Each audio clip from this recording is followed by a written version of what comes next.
तो जैसा कि पिछले एपिसोड में हमने देखा था, जियांग किंगे अब ड्यूक फर्स्ट लेवल पे जा चुकी थी और नॉर्मल नहीं, मेरे आशीर्वाद की वजह से उसके 10 पिलर्स बने थे अब आके।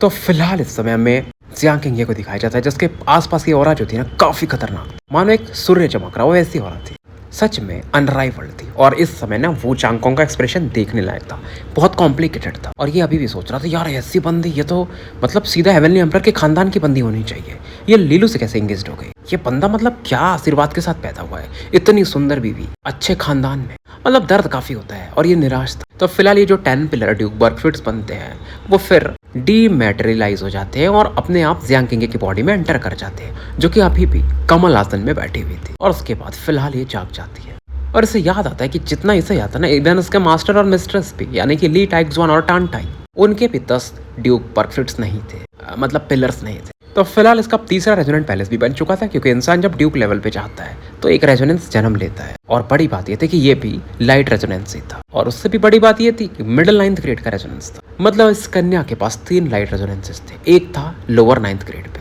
और वो लोअर 9th ग्रेड पर क्यों है इसका आपको आंसर देना है मुझे, तो कमेंट में जरूर बताना। और जो बाकी 2 हैं वो 2 मिडिल 9th ग्रेड के हैं। बहुत रेयर बंदी थी क्योंकि तीनों के तीनों रेजोनेंसेस लाइट रेजोनेंस थे। अब इस दौरान जियांग किंगे की नजर पड़ती है अपने मेंटर पे और सरप्राइज थी कि वो क्यों यहाँ पर आई हुई है। अब जियांग मिंग्यू कहती है मैं थोड़ी चिंतित थी कि मेरी प्यारी स्टूडेंट को कोई किडनैप ना कर ले। अब फिलहाल जियांग किंगे समझ जाती है और बोलती है मेंटर लीलू मेरा फियांसे है, अगर मैंने अपने हार्ट ऑफ लाइट को इग्नाइट नहीं किया होता तो मैं उसे छोड़ती भी नहीं। मिंग्यू भी कहती है हाँ मुझे पता है, मैं थोड़ा लेट आई। और फिलहाल जब ये पूछती है कि तुम्हारा रेजोनेंस कौन सा है तीसरा, तो ये बताती है सेम, तो ये और अवाक हो जाती है। इवन लान लिंगजी भी हैरान थी कि तीसरा लाइट रेजोनेंस ही। और इस समय ना जियांग मिंग्यू थोड़े भाई फेंकती इन द सेंस कि देखो मेरे जैसा मास्टर होना, कितनी अच्छी मुझे डिसाइपल मिली है। और लान लिंगजी कहती है हाँ वो तो है, वो भी ट्रांसेंडेंट हूँ, बहुत बड़ी बात हुई। फिलहाल अब किंगे लीलू की तरफ देख रही, लीलू भी धीरे-धीरे की और पढ़नी शुरू हो गई थी। और जियांग मिंग्यू देखती लीलू की तरफ, अच्छा वो है ना तुम्हारा फियांसे। तो जियांग किंगे भी एक्सप्लेन करती कि हाँ लीलू के पास 3 रेजोनेंट पैलेसेस हैं जिसमें 6 रेजोनेंसेस हैं, और इसके पास एक डेस्टिनी ग्रेड का ड्यू कार्ड भी है, और अभी ये हेवनली पर्ल टायर पे है। तो मिंग्यू भी अवाक हो जाती है कि मानना पड़ेगा कि मतलब ये बंदा जब ड्यूक लेवल पे जाएगा तो इसके 4 रेजोनेंसेस होंगे और मिनिमम 4 रेजोनेंट पैलेसेस होंगे, और 7 रेजोनेंस तो होंगे, अगर सेकेंडरी रहा तो 8 हो जाएंगे। और ऑब्वियसली फिर वो जियांग किंगे से वीक तो नहीं माना जाएगा। और कहीं ना कहीं मिंग्यू सोचती यार ये पूरा फायदा हेवनली एम्परर ली के खानदान को मिल रहा है। पहले तो उन्हें ली टाइक्सवान जैसा बंदा मिला जिसके पास एक डेमोनिक जीनियस जैसी वाइफ है, और वो कौन है, टानटाई, उनका लौंडा लीलू, फिर ये लड़की जियांग किंगे। ऐसा लग रहा था पूरी भगवान की बारिश हो रही है, इन्हीं के खानदान पे हो रही है। फिलहाल समय बीतता है और 2-3 दिन और निकल जाते हैं। लीलू के पास जो एनर्जी वॉर्टेक्स था ना वो धीरे धीरे अब खत्म होने लगता है, और लीलू इस समय गोल्डन सील्स बना रहा था। फिलहाल अब मैं कल्टीवेशन को ज़्यादा एक्सप्लेन नहीं करना चाहता हूँ। तो देखो अगर आपको लेसर हेवनली रेजोनेंस टायर में जाना है तो आपको ट्रू सील ग्रेड बनाने पड़ते हैं, गोल्डन सील्स। तो लीलू अभी वही कर रहा था, धीरे धीरे वो अपग्रेड होते जाता है। मतलब इसके जो गोल्डन सील्स है वो और ज़्यादा चमकने लगते हैं। पहले इल्यूजनरी बनते हैं, फिर रियल वाले बन जाते हैं। धीरे धीरे वो एक डायग्राम का शेप लेने लगते हैं, जिसकी वजह से लीलू के ऊपर में एक फॉर्मेशन बनता है। लोग हैरान होने लगते हैं क्या ये बंदा सीधा हेवनली पर्ल टायर से अब ग्रेटर हेवनली रेजोनेंस टायर में जा रहा है, मतलब लेसर को क्रॉस करके। अब जियांग किंगे इतना लोग जैसे तो लोग सरप्राइज नहीं होते, मतलब जो 10 पिलर ड्यूक बर्कफिट्स बड़ी बात होती है, लेकिन लीलू का भी जो पावर लेवल अप हुआ था वो कम नहीं था, और लीलू ने हेवनली रेजोनेंस डायग्राम सीधा 50,000 फीट तक पहुंचा दिया था। और लान लिंगजी और जियांग मिंग्यू जो कि किंग लेवल के एक्सपर्ट हैं वो भी थोड़े से अवाक हो जाते हैं। और इस समय ना जब रेजोनेंस डायग्राम बनता है लीलू के 6 रेजोनेंस पावर देखते हैं। इवन किंग लेवल के एक्सपर्ट के पास भी 3 ही रेजोनेंस होते हैं, बहुत कम होते हैं जो कि सेकेंडरी रेजोनेंसेस यूज कर पाते हैं। और वो ग्रेड देखकर जियांग मिंग्यू कहती है कि देखकर ये लग रहा है 2 और 8th ग्रेड में है, तो ये बंदा भी पीक जीनियस माना जा सकता है। तो लीलू का पोटेंशियल कम नहीं था। और लान लिंगजी कहती है तुम्हें पता है कि दोनों कहाँ से आए हैं, एस्ट्रल सीरीज कॉलेज से, जो कि आउटर कॉन्टिनेंट में। मतलब ओल्ड पांग कितने भाग्यशाली थे, मतलब क्या ही बात है, ओल्ड पांग का नसीब। क्योंकि देखो यार आउटर डिवाइन कॉन्टिनेंट में वैसे भी रिसोर्सेज कम होते हैं, और वहाँ से ऐसे तगड़े बंदे निकलना बड़ी बात थी। और निनमेंग भी कहती मानना पड़ेगा लिटिल जियांग का फियांसे काफ़ी कैपेबल है। एज के हिसाब से तो ये 3rd ईयर में होना चाहिए, लेकिन इवन हेवनली स्टार हॉल के बंदे भी इसके सामने ना टिक पाएंगे, कुछ एक को छोड़ दिया जाए तो, जो कि मतलब हेवनली स्टार हॉल में भी जीनियस माने जाते हैं। फिलहाल सबसे दुखी कौन था, वे चोंगलू था और वू चांगकोंग था। फेंग लिंगयुआन और ली होंगयू काफ़ी खुश थे लीलू को देखकर, स्पेशली ली होंगयू, क्योंकि उसे मालूम है कि फ्यूचर में उसे ड्रैगन फांग गार्जन जाना है और लीलू पावरफुल रहेगा तो चीज़ें आसान हो जाएंगी। हालांकि लीलू के लिए चीज़ें आसान हैं क्योंकि दादाजी ही मतलब लीनियर चीफ हैं, बट पावर अपना खुद का होना एक अलग चीज़ होता है। तो लीलू भी फाइनली आंखें खोलता है और बोलता है मानना पड़ेगा प्रिंसिपल वांग सुहानजिन को, काफ़ी मैग्निमस है, मतलब दयालु है यार, इतनी एनर्जी कौन देता है। और ये देखता है कि जियांग किंग अब इसकी तरफ आ रही। लीलू भी पूछता मतलब आप ड्यूक लेवल पे पहुंच गए? जियांग किंग हाँ में सर हिलाती। और लीलू को याद आता है कि जब ये लोग वहाँ से जा रहे थे तो दोनों में शर्त लगी थी कि कौन ड्यूक लेवल पे पहले पहुंचेगा, और लीलू यहाँ पर कहीं ना कहीं हार चुका था।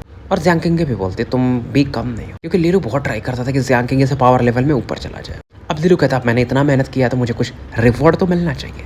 जियांग किंग का चेहरा लाल हो जाता है। वो समझ रही थी लीलू क्या बोल रहा है, लेकिन जब तक रिप्लाई करती दोनों वाइस प्रिंसिपल्स आ चुके थे। और फिलहाल ये जेंग मिंगयू से लीलू का इंट्रोडक्शन कराती है जियांग किंग कि इन्होंने ही मेरे हार्ट ऑफ लाइट को प्रोटेक्ट किया था, वो जो इशू था रिजॉल्व किया। और जेंग मिंगयू ना बकवास की बात नहीं करती, सीधा बोलती किंग तुम्हारा प्लान क्या है, क्योंकि अब तुम ड्यूक लेवल पहुंच चुके हो, यानी कि ग्रेजुएट हो चुकी हो। मेरा इरादा यह था कि मैं चाहती थी कि मैं एकेडमिक फेडरेशन की तरफ से तुम्हें सेलेस्टियल मिरर पगोड़ा में as a celestial mirror knight के रूप में भेजो। वहाँ तुम्हें रिसोर्सेज अच्छे मिलेंगे तो तुम और स्ट्रांग हो सकती हो। तुम्हारा ये जो पाथ ऑफ एक्सेशन है यानी कि अनराइवल ड्यूक बनने का, उसके लिए चीज़ें आसान होंगी। अब सभी की निगाहें जो थी ना वो जियांग किंग पर फोकस थी, क्योंकि देखो अगर आपको पावर लेवल डेवलप करना है ना तो सेलेस्टियल मिरर जो पगोड़ा है एकेडमिक फेडरेशन का मेन कोर सेंटर माना जाता है। इवन जो एंशिएंट कॉलेज के लोग हैं, मतलब जो मेंटर्स होते हैं या सीज कॉलेज के, वो भी वहाँ पर जाते हैं। मतलब अच्छे खासे बैटल्स होते हैं, आपको रिवॉर्ड्स मिलते हैं। तो ये एक्सप्लेन करती हैं चीज़ों को जेंग मिंगयू कि तुम्हारा पोटेंशियल अनपैरेलल्ड है, तो तुम्हें वहाँ अच्छा रास्ता मिल सकता है। लीलू कुछ कहना चाहता था बट शांत रहता है, क्योंकि इसकी उम्मीद ये थी कि जियांग किंग इसके साथ वापस चले। लेकिन इसे ये भी लगता है जेंग मिंगयू जैसा कह रही हैं उस हिसाब से तो जियांग किंग को अच्छा फायदा मिल सकता है, तो ये उसके ऊपर डिसीजन छोड़ देता है। लान लिंगजी भी ऐसे हाथ दोनों मोड़ के खड़ी थी और शांति से देख रही थी, क्योंकि ऑब्वियसली इन्हें समझ में आ रहा था जियांग किंग ऐसी बंदी है ना कि जेंग मिंगयू तब जाने नहीं देना चाहती इससे, क्योंकि ये बंदी एकेडमिक फेडरेशन के लिए बहुत बड़ी तुरुप का इक्का साबित हो सकती है फ्यूचर में। और निनमिंग का तो सीधा सीधा कि वो जाने वाली है सेलेस्टियल मिरर पगोड़ा के अंदर, और जियांग किंग के साथ में जाएगी तो उसके लिए भी अच्छा था। जियांग किंग थोड़ी देर विचार में रहती और कहती है आपके मतलब इंटेंशंस तो अच्छे हैं, लेकिन मैं मतलब फ्यूचर में अगर कॉलेज को मेरी जरूरत है तो मैं जरूर आऊंगी। मतलब सीधा सीधा ये मना कर रही थी एक तरह से। तो मिंगयू थोड़ा सा निराश हो जाती है और फिर लीलू की तरफ देखती कि अगर मेरे किंगे को कुछ भी हुआ था ना तो फिर मैं ली जिंगे को भी नहीं छोड़ूंगी। लीलू भी कहता आप टेंशन मत लीजिए third school master, dragon fang lineage में सिस्टर किंग है, कुछ ऐसा नहीं होगा। और इजरान जेंग मिंगयू कहती है मुझे पता है तुम्हारी मम्मी के साथ क्या हुआ था, वो एक हेवनली जीनियस थी, और ड्रैगन फांग लिनियज वालों ने क्या किया था। लीलू जानता था भी इन्हें क्या ही बोलेगा, लेकिन फिलहाल ये बोलता है मेरे पास एक सजेशन है। तो जेंग मिंगयू लेजीली बोलती है बोलो। ये बोलता है कि मैं तो सोच रहा हूँ कि sister king celestial mirror pagoda join कर सकती, मतलब ड्रैगन फांग लिनियज चलने बाद में वापस आ सकती, मैं उनके साथ वहाँ जा सकता हूँ। आप क्या सोचती हैं? मतलब लीलू ये बोल रहा था कि नाम पहले लिखवा दीजिए, बाद में हम ये साथ में चले जाएंगे, बट कभी ऐसा हुआ नहीं था। सेलेस्टियल मिरर पगोड़ा वालों को भी अपना एक रूल है, क्योंकि बहुत सारे जीनियस आते जाते रहते हैं। तो जेंग मिंगयू सोचती हैं और कहती हैं थोड़ा मैं सोचती हूँ शायद पॉसिबल है। किंग तुम क्या सोचती हो? अब जियांग किंग पूछती क्या लीलू भी मतलब पगोड़ा में आ सकता है? अब ये कहते तुमको क्या लगता है तुम दोनों साथ में जाओगे, एक पे एक फ्री है क्या? लीलू स्माइल करता है कि सिस्टर किंग आप मेरी चिंता मत करिए, बट जियांग किंग अभी भी जेंग मिंगयू की तरफ ही देख रही थी, क्योंकि देखो लीलू किसी एंशिएंट सेज कॉलेज का स्टूडेंट नहीं है। बट लान लिंगजी बोलती मेरे पास सॉल्यूशन है, मैं लीलू को हेवनली ओरिजिन एंशिएंट कॉलेज के नाम पे लिखवा लूंगी।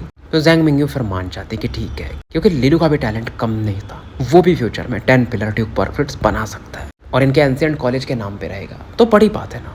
तो मतलब ये चीज़ें इनके डिसाइड हो जाती है और फिर इनका डिस्कशन होता है कि लान लिंगजी जो तुमसे पहले मिली थी, लान लिंगजी बताती वो मैं नहीं थी, वॉल्बिंग डेविल किंग का क्लोन था। और लीलू को अब जाके ये चीज़ें पता चलता है, लेकिन ये बोलते हैं टेंशन मत लो, जो भी चीज़ें मैंने तुम्हें बोली है वो तुम्हें मिल जाएंगी। मतलब 3 हेवनली ड्रैगन बैनर का जो कैनर का तीसरा वाला पार्ट था वो भी मिल जाएगा, और हाई लेवल का रेजोनेंस पावर सीड का ट्री भी मिल जाएगा।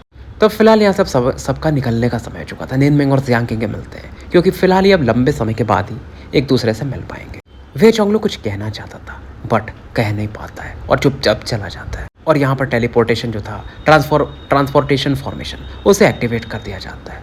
तो 5th माइनर अर्थली ब्रांच जो था अब फिलहाल पहले जैसा शांत हो जाता है। तो फिलहाल सीन शिफ्ट होता है और हमें किसी घने गहरे डार्क केव को दिखाया जाता है, जहाँ पर हल्की हल्की मोमबत्ती चल रही थी और एक ब्लैक पुल सा दिखाई देता है, जहाँ पर एक चेहरा बीच बीच में दिख रहा था। और उसके सामने में एक ओल्ड मैन बैठे हुए थे जिनकी आंखें एकदम ब्लडी रेड थी। कोई और नहीं था, ये स्पिरिट आई अदर किंग थे, जिनका ध्यान पूरी तरह से ब्लैक पुल पर था। फिलहाल ये अपने हाथ को ऐसा लहराते और एक फिगर डार्कनेस से बाहर निकल गया था, बॉडी से पूरा करप्शन निकल रहा था और कुछ तो अलग प्रकार की ऑरा यूज कर रहे थे। और ये बेसिकली वही थी ली लिंगजिंग थी, इसकी बॉडी पर ये कुछ ब्लैकिश ऑरा फेंके हुए थे, मतलब इस बंदी पर ही फोकस। और ये बोलते तुम बहुत डेयरिंग हो, तुमने ऑल बिंग डेविल किंग का स्ट्रैंड ऑफ विल कंज्यूम कर लिया, इवन बाकी लोग भी ऐसा नहीं कर सकते। लिंगजिंग अपने पाइथन स्टाफ को दिखाती और कहती सच में? अब स्पिरिट आई अदर किंग कहता है कि मुझे ऑल बिंग डेविल किंग ने मैसेज भेजा था कि वो तुम्हें मांग रहे हैं। और तो लिंगजिंग पूछती है फिर आपने क्या रिप्लाई किया? स्पिरिट आई अदर किंग इसकी आंखों में देख रहे थे और बोलते हैं मैंने ऑब्वियसली मना कर दिया क्योंकि तुम मेरी परफेक्ट क्रिएशन हो और तुम ऑल बिंग डेविल किंग के विल को बचा सकती हो, तो मतलब तुम्हारा बात क्या है। और हमारा वर्जिन रिवर्सन इंस्टीट्यूट उनसे डरता थोड़ी है, शैडो वर्ल्ड वालों से। ली लिंगजिंग शांति से इसकी बातों को सुन रही थी और पूछती है कि आपके कुछ मर्डर्स घोस्ट वाले ठीक ठाक मर गए। स्पिरिट आई अदर किंग स्माइल करता है कि वैसे भी वो कचरे थे, तुम्हारे एक बाल की भी वो बराबर नहीं है, तुम्हें पसंद नहीं तो तुम मार सकती हो। और फिलहाल ये बोलते कि तुम्हें थोड़ा कोऑपरेट करना चाहिए, मतलब वो विल को बचाने में थोड़ा और समय लगेगा। और वैसे भी वांग जुआनजिन ने उस ऑल बिंग डेविल किंग का एक क्राउन तोड़ दिया और तुम्हारे पास अब समय है कि तुम इस विल को फिर बचा लो क्योंकि वो अभी तुम्हारे पर अटैक नहीं कर पाएगा। उसके बाद मैं तुम्हें रियल ओरिजिन वर्सन इंस्टीट्यूट में ले जाऊंगा, वहां पर तुम ट्रू स्ट्रेंथ गेन कर सकती हो। अब लिंगजिंग फिर से पुल के अंदर एंटर कर जाती है। हल्का से इसे लीलू का याद आता है कि वो ठीक तो होगा ही। सीन शिफ्ट होता और हमें एमएलए ओरिजिन एंशिएंट कॉलेज को दिखाया जाता है। जो जो चीज़ें लीलू को चाहिए थी वो इसे मिल चुकी थी। लूमिंग जिंग टैक्सो वगैरह का कल्टीवेशन पूरा हो गया था 2 महीने पहले ही, तो वो अपने अपने घर अपने मेंटर्स के साथ लौट चुके थे।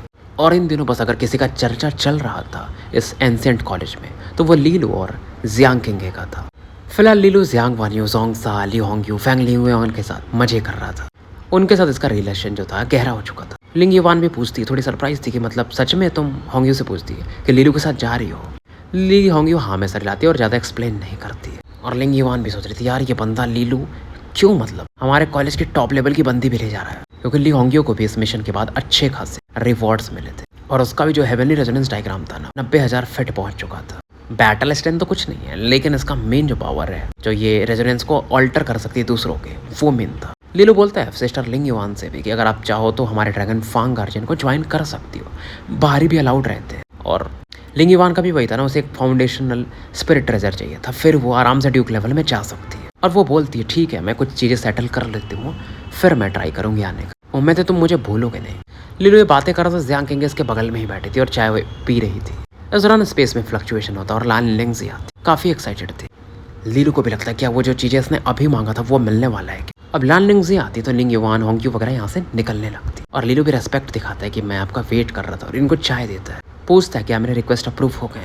लिंग्जी भी कहते हैं तुम्हारा भूख कम नहीं है। 2 resonant powers full seeds due card purgatory crimson dragon banner ना, उसके बाद तुम्हें क्वासी 9th ग्रेड के स्पिरिचुअल लिक्विड्स चाहिए और प्योरीफाइंग लाइट्स 8th ग्रेड के भी। तुम्हें क्या लगता है हमारा हेवनली ओरिजिन एंशिएंट कॉलेज इतना बेवकूफ़ है? मतलब लीलू ने मौके का फायदा उठाया था और बहुत सी चीज़ें मांगी थी। ली लांगजी थोड़ी गुस्सा तो थी, तुम्हें पता है ना वो यू कैसा है, वो काफ़ी गुस्सा हो रहा था। लीलू भी कहता मैम लेकिन मैंने लाइफ दिया था इस कॉलेज के लिए, मरते मरते मैं बचा हूँ। लिंग्जी जानती थी बंदा एक्टिंग तो करता है। लीलू बोलता है कि मुझे दूसरा जो रेजोनेंस सीड चाहिए था हाई ग्रेड का, वो अपने कॉलेज के लिए चाहिए था, एस्ट्रल सीज कॉलेज के लिए, मतलब प्रिंसिपल पांग के लिए, अब तो समझ सकती हो।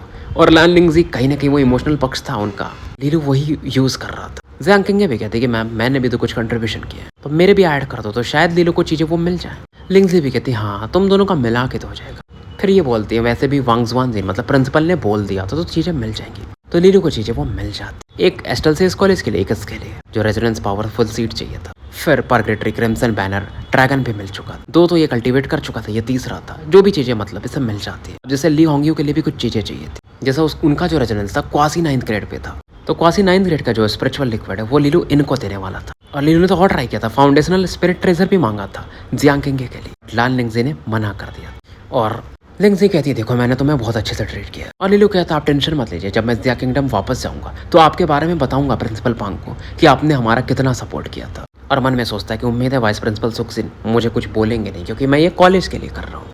लिंग्जी भी कहती है उनके बारे में कौन केयर करता है, मतलब पांग किया उनके बारे में, ऐसे ही बोलती है बट दिल से तो कहीं ना कहीं अभी भी वो प्यार था। अब लीलू पूछता है ये हाई ग्रेड वाला ट्री मैं कैसे भेजूंगा जिया किंगडम, तो लिंग्जी बताती है उसका टेंशन तुम मत, मतलब जो एंशिएंट ट्रीज होते हैं ना रेजोनेंस ट्री, वो एक दूसरे से कनेक्टेड होते हैं, तो हम इसे भेज देंगे। तो ये बोलता है फिर ठीक है मैं आपको ही इस चीज़ में परेशान करूंगा। और ये मान भी जाती है और बोलती है देखो इसके साथ मैं मैसेज भी भेज सकती हूँ, तुम्हें कुछ कहना है। लीलू सोचता है कि हाँ आप एक चीज़ ये बोल दो कि मेरे एस्ट्रल सीज कॉलेज के दोस्तों मेरे लौटने का इंतजार करना, हम एक दिन जिया किंगडम जरूर फिर से हासिल करेंगे। फिर दिमाग में कुछ तो सोचता है एक और चीज़ है, यू लांग यार मैं ग्रेटर हेवनली रेजोनेंस टायर में गलती से पहुंच चुका हूँ। तो स्टोरी यहीं समाप्त करते हैं और मिलते हैं फिर कल एक नए वीडियो के साथ। तब तक के लिए मैं आपका साथी एन अल्केमिस्ट AKA मुसाफिर विदा लेता हूँ।